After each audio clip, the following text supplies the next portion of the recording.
तळमळ पाहायला मिळेल. तर उदरनिर्वाहासाठी अनेक कुटुंबांना गाव सोडून ऊस तोडणीसाठी जावे लागते, परंतु या प्रवासात मुलांना शिक्षणाची मोठी किंमत मोजावी लागते. तर चला सुरुवात करूया. तोडणी या नाटकाला सादर करीत आहे चला रे, वेळ झाली, गाड्या निघतील आता. भाकरी बांधल्या आहे, पाणी भरलं आहे, मुलांना बसा. आई, आपली शाळा तर मागे राहिली. वसंता, काळजी करू नको, पुन्हा येऊ आपण. बाबा, खूप थकलो.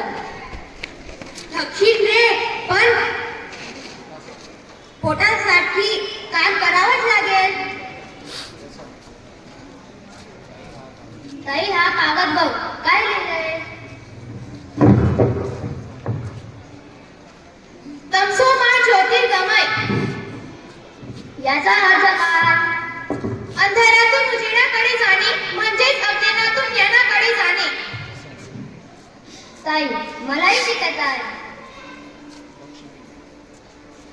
भाऊजी, सगळी मुलं शाळेत जातात, वसंतच का नाही? कामाला हातभर लावतो त्यामुळे. आज काम करेल, पण आयुष्यभर मजुरी करणार का?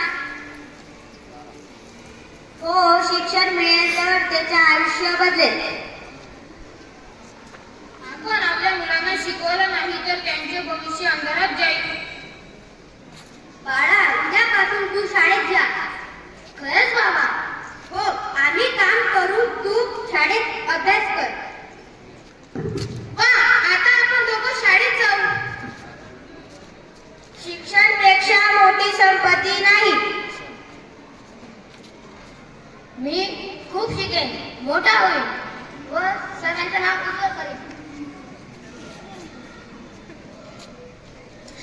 तर आपण पाहिले, गरिबी माणसाला अडवू शकते, परंतु शिक्षणाची इच्छा थांबवू शकत नाही. प्रत्येक मुलाला शिक्षणाचा अधिकार आहे. शिक्षणामुळेच अज्ञानाचा अंधार दूर होतो व जीवन उजळते.